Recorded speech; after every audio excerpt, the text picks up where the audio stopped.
Can I just make a quick plug to also caption the meeting as well? Sure. Yeah. Great.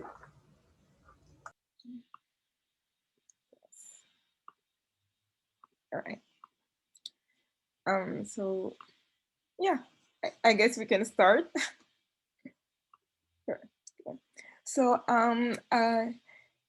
thank you all for joining our meeting today. And I would like to know if each one of you would like to introduce.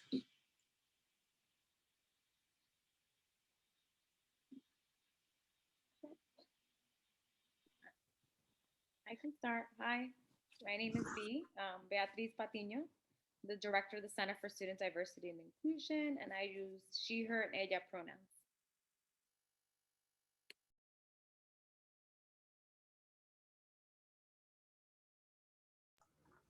I can go next. Hi, everybody. I'm Adam. I'm the director of the Center for Community Engagement, and I use he, him, his pronouns. Hi, everyone. My name is Carrie Aborn, and I am the Director of Career Education in the Career Center. I use she, her pronouns, and you can probably hear my son in the background. I'm feeding him at the moment, so I'm going to keep my camera off, but it's not because otherwise I would have it on, and I'm here because I care and want to be a listening ear of students who are on fire. So thank you for hosting this session.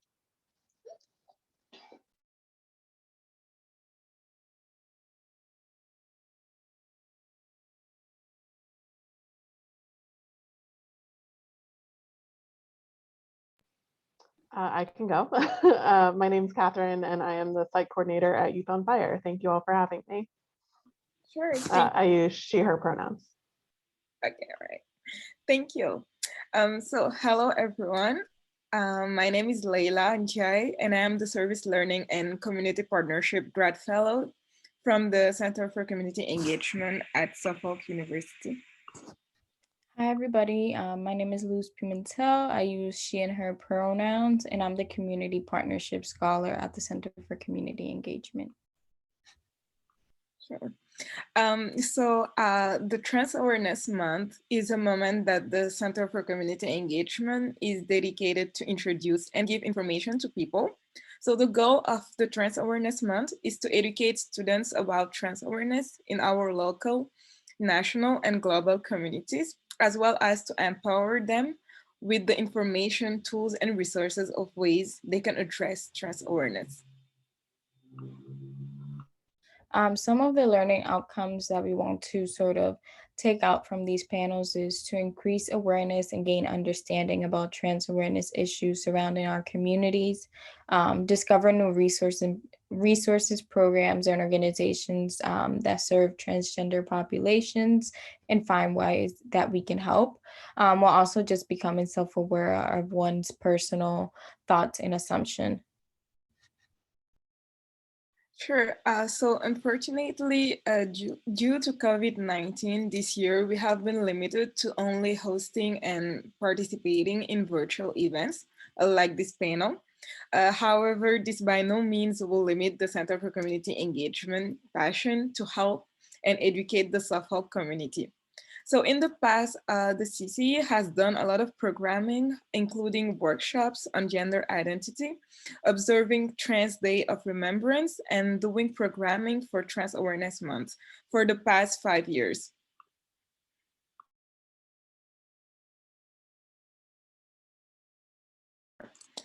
Okay, and then so we would like to begin by thanking our community partner, Catherine. Hopefully I pronounced your name well, for participating and dedicating this time to educate our Suffolk community about trans awareness.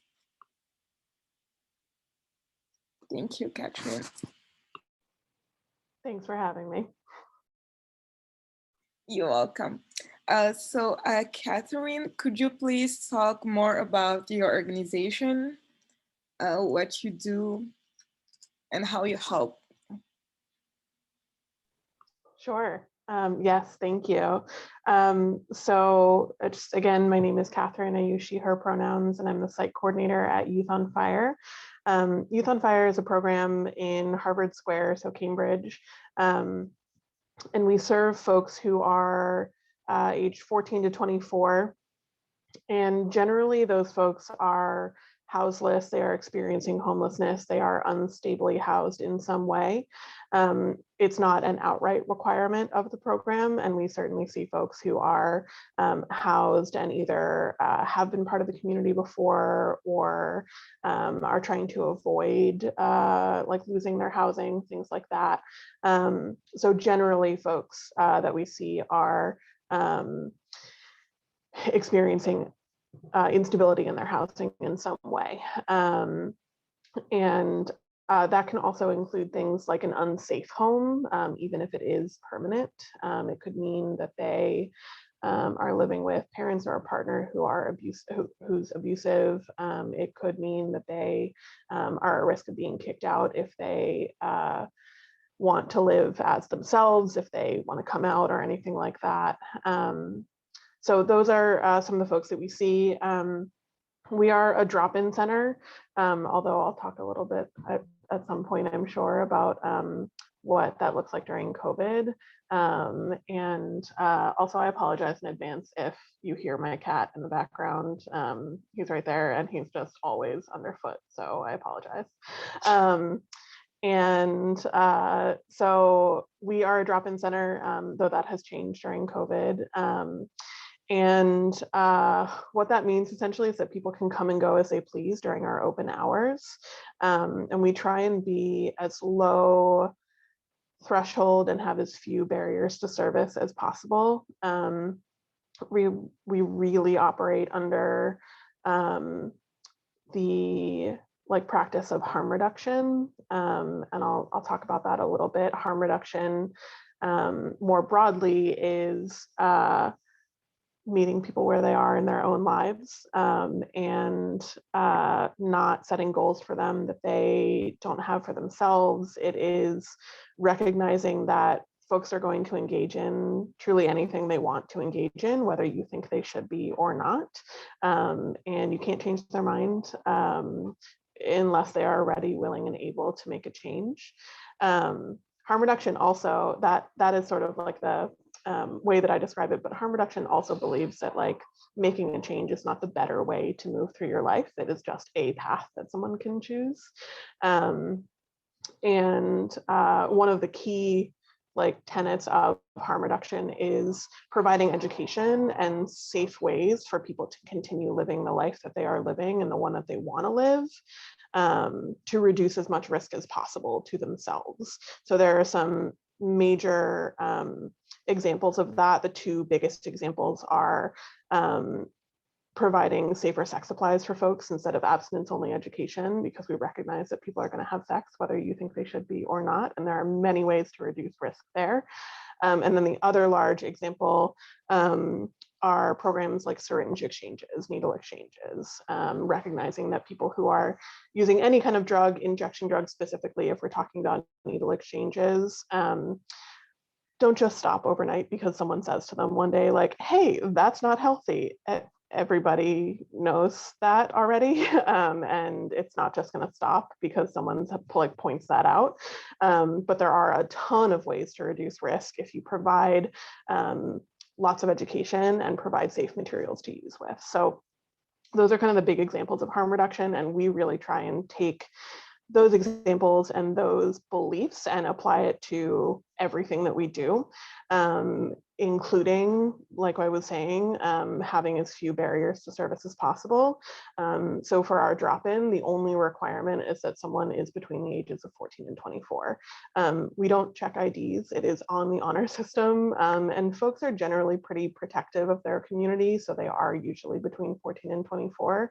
But I'm sure we've seen folks who aren't and who just needed services, and we were there in a safe place for them. Folks don't have to be sober in order to come in. You can come in drunk, you can come in high, as long as you are respectful of the people around you. That's all that really matters to us. And we know that stone cold sober people can be incredibly disrespectful, and folks who are under the influence can be very respectful. So it doesn't really speak to that. Your sobriety is like not what determines who you are or how you act. The other thing, so we have case management. Sorry, I know there's like a lot to say about our program, but the other thing is that we have case management outside of the like regular drop-in. The regular drop-in, when we're open, we have hot meals and laundry and showers, hygiene supplies, clothing, HIV and STI testing, things like that. And then we also have case management for folks to set and meet goals with help along the way and help navigating the systems. So we have 2 case managers. We are starting a housing program, which is wonderful. And we don't have requirements that people work with our case managers. You could come in every day for 3 years and like eat and use Facebook and leave if you want. But you could engage with a case manager if you want to. And we try and provide some programming and some structured case management so that folks who are ready and interested in doing that can.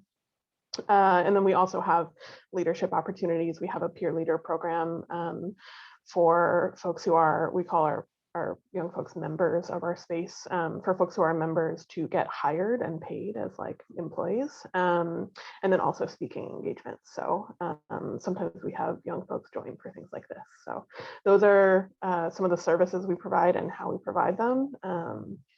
And I'm always open to questions about any of that as well. I know it's a long-winded answer, but that's who we are and what we do. Sure, thank you. Before we start asking questions, does anyone have a question?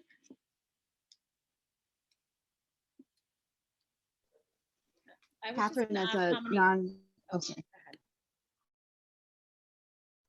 It's okay, please, Pat. I was just going to ask like just numbers, like in terms of like how many people you're seeing on average daily, or just I'm sure you log some of that information, or as how many people are using your services. Sure. So it varies a lot, and it is especially varied now during COVID.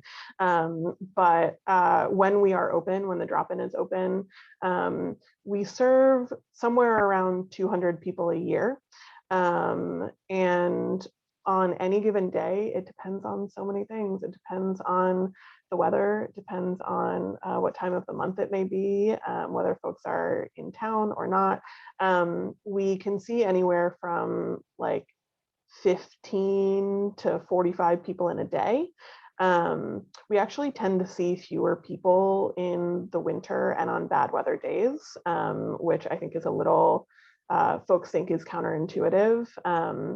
But our young folks are super resourceful. And so when it's really cold or when it is raining, they have most likely found a place to be and like don't want to go outside to leave to get to our spot. So we tend to see people in better weather. We see more folks in the summer when people are out and about.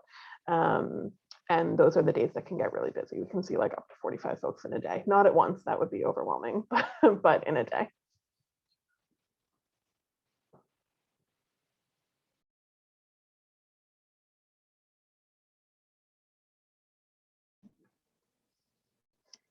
Catherine, did you talk about how your organization was founded? How, like, what the background is? I didn't, and thank you for that question. I would love to. I love our story. So we, Youth on Fire was founded 20 years ago, and it really started because folks in Harvard, I think especially the Business Association, don't quote me on that, were noticing that there were a lot of young folks who were homeless, who were staying or hanging out in what is called the Pit, which is basically just that indent where the Harvard Square station is, right in the middle of Harvard. And nobody knew why there were so many young folks and who they were, where they came from, or what they needed. So the folks who were noticing, again, I think it was Harvard Square Business Association, reached out to a couple of organizations in the area and asked like direct service organizations asked them to find out. And so a group of folks, I think it was from at that time, because originally when we were founded, we were a part of Cambridge Cares About AIDS, which is an organization that no longer exists. Cambridge Cares About AIDS rolled into AIDS Action Committee, which is now part of Fenway Health. So we've done a little bit of hopping there. But some folks from Cambridge Cares About AIDS literally just walked down into the pit and asked what people needed. And folks mostly answered that they needed a safe place to be during the day. And they needed a place that was specifically for young folks, because all of the other places that they could technically be weren't very safe for them. Young folks who are homeless are much more vulnerable than older folks who are homeless and may have a lot more experience. And so they wanted a place just for themselves, and they needed basic services. And I really love that, because it means that we were born of the voices of the young folks themselves, and that's how we try and continue operating. And so we officially opened in October of 2000. So we've been operating for just over 20 years now.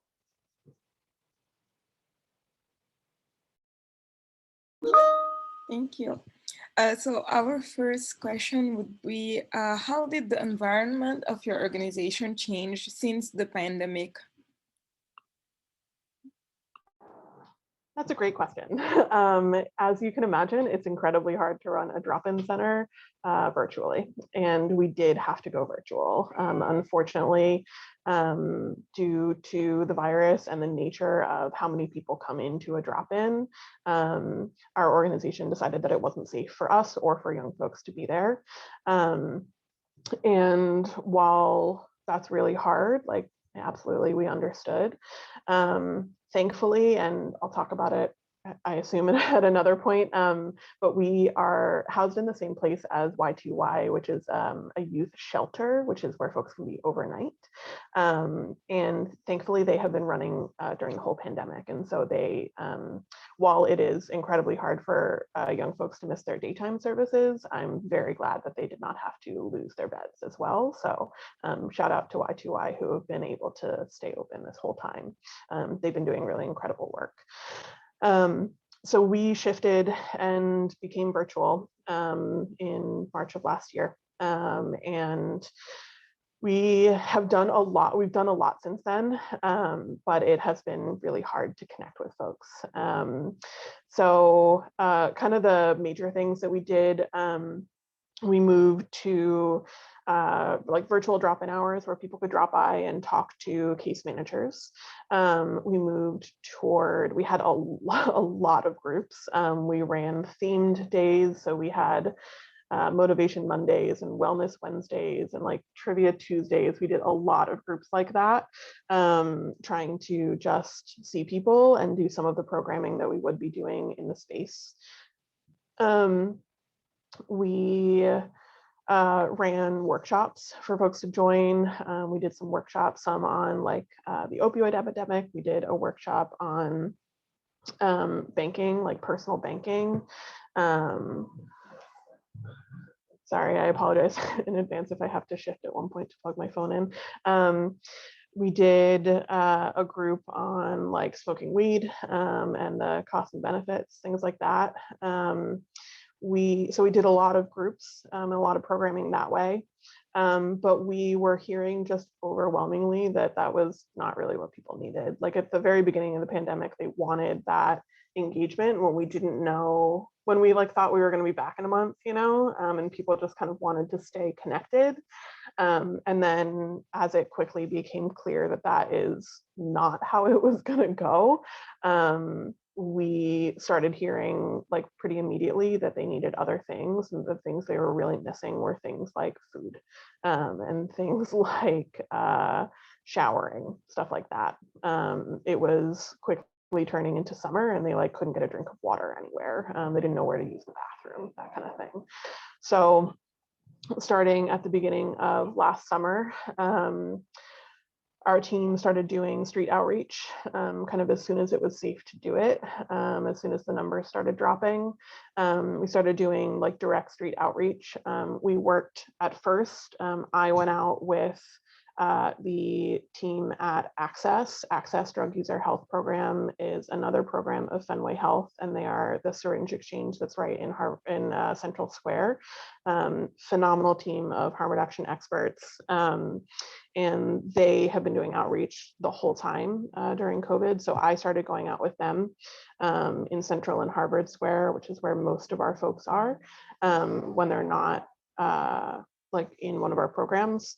And then our whole team started going out. And we were able to that way, because we weren't able to give food directly to people because we couldn't continue like prepping it and cooking, we shifted really quickly to providing food gift cards. So gift cards to Chipotle or Panera or Subway, things like that, that people could immediately go get a meal right after we saw them if they could get one. And then as we were able to get back into the space a little bit, we could do things like we had like a wagon that we took out that was full of like snacks and water and hygiene supplies and underwear, socks, stuff like that. Things that we were hearing and things that you don't think about, like if you don't have a place to be and you only have one pair of socks and it rains and you're wearing boots and you have to keep those on your feet for like a week, that's like really unhealthy for your feet. And your feet, like, you know, also I know it's a tangent, but like all your your feet affect your whole body, and those are things that you may not think about for like the needs that folks have. So we were hearing things like that, and so we wanted to be able to provide some of those supplies for folks.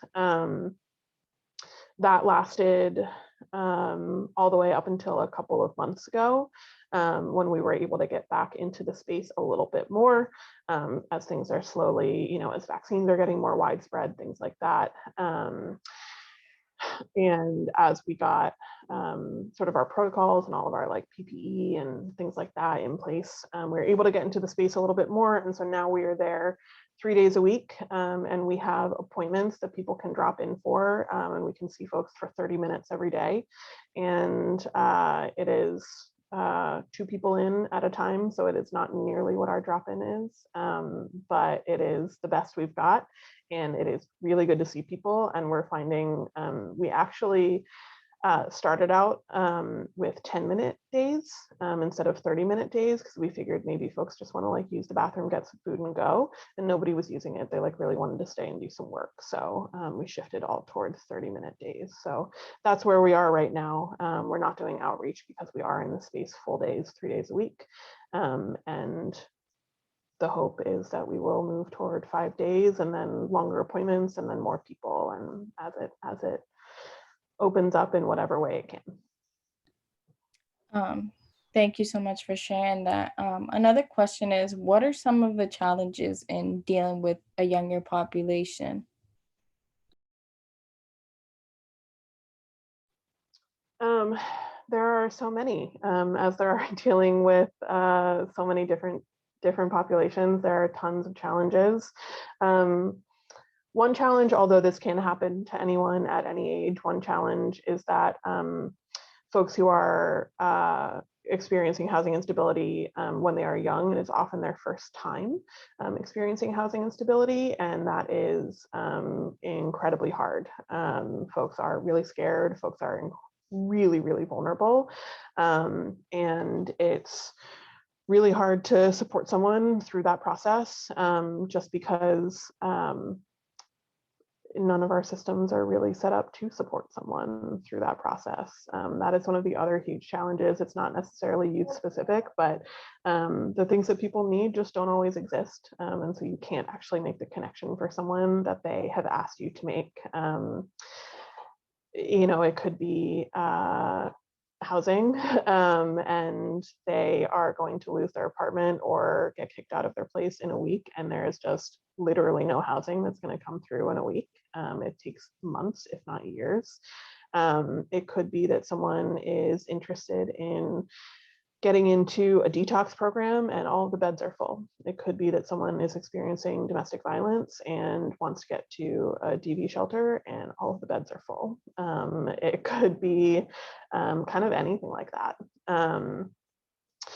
Another of the challenges for young people, I think especially, is that, and this is not like the fault of the young person in particular, it's just sort of like the nature of being young, is that it's really sometimes hard to understand long-term goals. I know that when I was between 14 and 24, it was really hard for me to understand what it genuinely means when someone says like this goal might not happen for 3 years.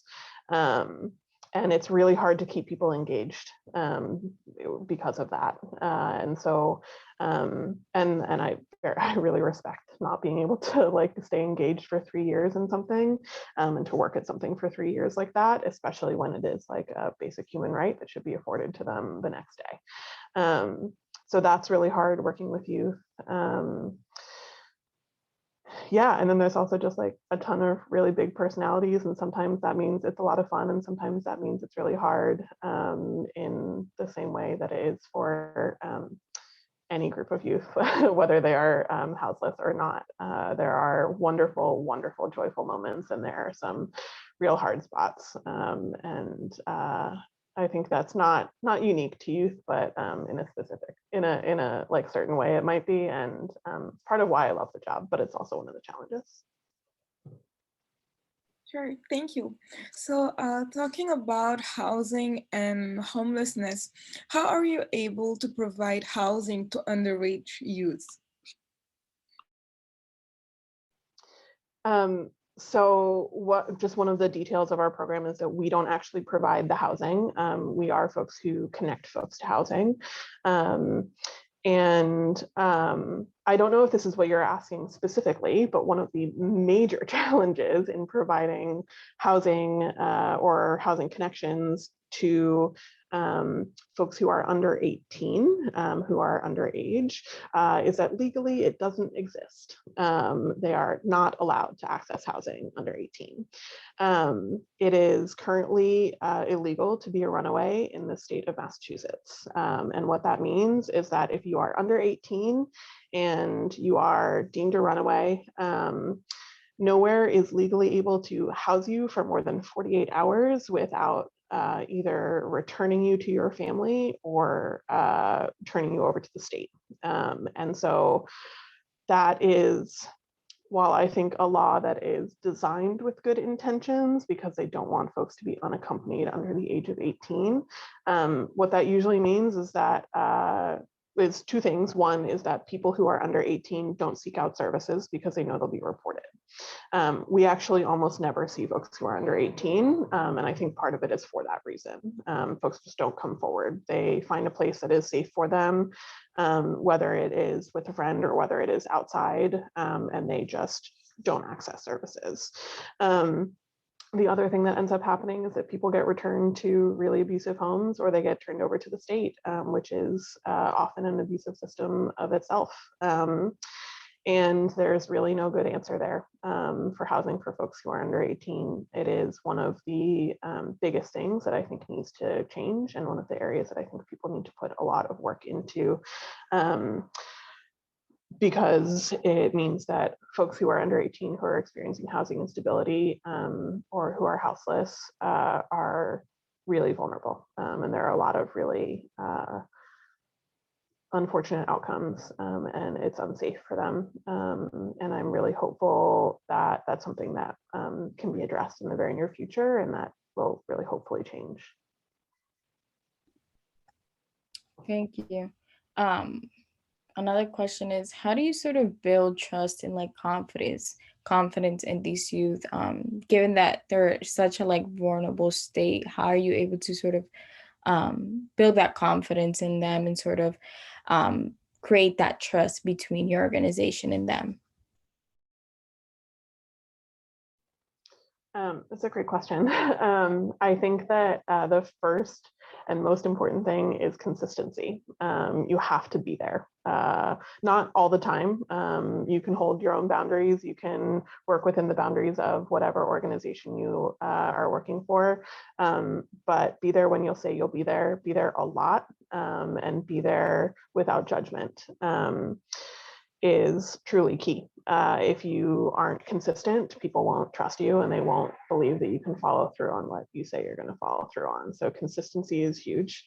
I think that really coming to the work without letting your judgment affect the conversations you have or the work that you do.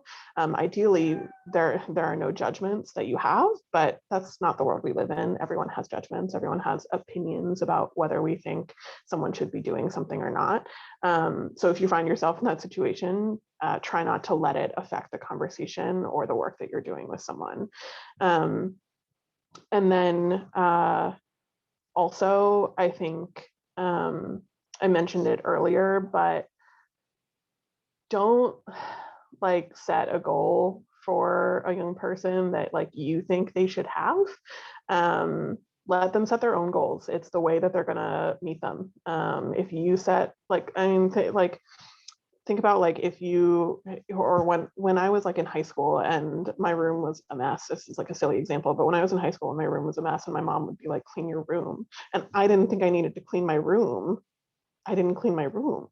It's like a very small example, but like that's the mindset. If you don't think that you need to quit smoking, like you're not going to quit smoking. If you don't think that you need to stop drinking, then you're not going to stop drinking. It's just kind of the way that it goes. So don't put that on somebody else. If someone comes to you and says like, yeah, I drink 4 times a day, like our first question is like, great, how does that feel for you? Does that feel okay? Is that something that you want to change? And if they say like, no, that feels good, I feel good about it, like, all right, moving on, what's the next thing? Like, what is it that you want to work on? If you set a goal for someone that they don't have for themselves, it's just setting them up for failure, and it's setting them up to feel like a disappointment. So if you let them set their own goals and work toward them at their own pace, without requirement, without expectation, it goes a long way to really showing people what they can do, because they will get to it if it's a goal they have for themselves. Yeah, I think it's almost like the idea when people say like change starts with you. It's sort of like you can't really set goals for other people if they don't really have them for themselves, because they would want to sort of create that change themselves before allowing to receive any help in general. Yes. So does anyone have a question?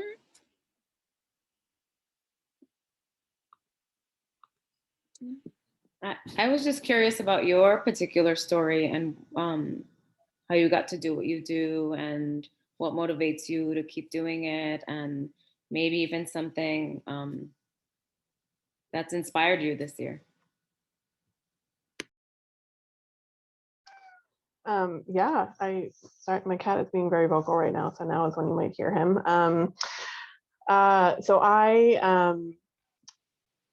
when I was in college, I thought I wanted to do a lot of different things, and I was wrong about all of them. I tried many things, and none of it was right, which is as important to the process, but it was just not something that I kind of figured out. And I was very lucky to be given an internship by a family friend right after I graduated. It was a real point of privilege, but I moved to Houston for a summer, and I worked with the organization that the family friend ran, and it was an organization called Bearing Omega Community Services, and they are one of the like largest HIV services organizations in the country. And I worked they had like a dental clinic, they had a hospice house, and they also had an adult day program. And the second I got there, it was like, that's what I want to do. And so when I moved to Boston after that, I'm from Pennsylvania, but when I moved to Boston after that, I looked around for an organization that did sort of similar things. And I started volunteering with Youth on Fire just a couple of months after I moved here. And then I applied for a job, and now I've been working there for 10 years. So I love it, clearly, and it inspires me every day. I think that, I mean, it may be sort of cliche, but like the youth are the reason that I continue doing it. Truly, you get to see the best parts of people. You also see some of the worst, but like you get to see all of the spectrum, and that's really what I care about. I do tend to think that even when you do see the worst parts of people, it means that there's like a real trust there. And I think that being like allowed to be any tiny part of their journey is a huge honor. And like as truly as cliche as that might sound, like I fully believe that. And like I think about how hard it is for me to let people into my life when I'm feeling vulnerable, and then I think about how often our young folks have to do it, and the fact that I get to be one of those people is a privilege. And it's messy and fun and funny and smart, and everyone there is just like a combination of all those things. And it's why I want to keep doing it for as long as I feel able. And hopefully that is a really long time. From this past year, something that has really inspired me is that a lot of people have actually gotten housed, which is a really wonderful thing. It is partially because the cities, both Cambridge and Boston, like found money that found money that existed that they could like give out vouchers, but folks still had to go through the hard process of applying for things and waiting and doing that huge, like making that huge transition. And I've been really, really proud of a lot of the folks who have, because transitioning into housing after being homeless is like a really hard thing to do. There's just a lot that people don't think about, especially if you've never lived in your own apartment and suddenly you are on your own. Not only are there things you have to do, like learning to cook and clean and like survive in a new place, but you also don't have the community that you used to be a part of. And it's a real community. And there are a lot of people, like if you think of going from sleeping in a shelter for 3 years to living on your own and sleeping in a bed by yourself, it's like a huge change. So I've been really proud of our folks who have made that transition that year, for a lot of reasons, but and a lot of other things, but that's one of them. Thank you for sharing that. It sounds like you're in the right place, doing good work. So that's amazing. Thank you so much for sharing this story, and thank you everyone for coming. We really appreciate your time and attention. And if you have any more questions, please feel free to email us. So I will put my email and Luz's email in the chat. Yeah, just to add on, thank you guys for coming. I'm so sorry for the delay of this conversation, but I think it was a pretty great one. And thank you so much for your questions and your engagement throughout it.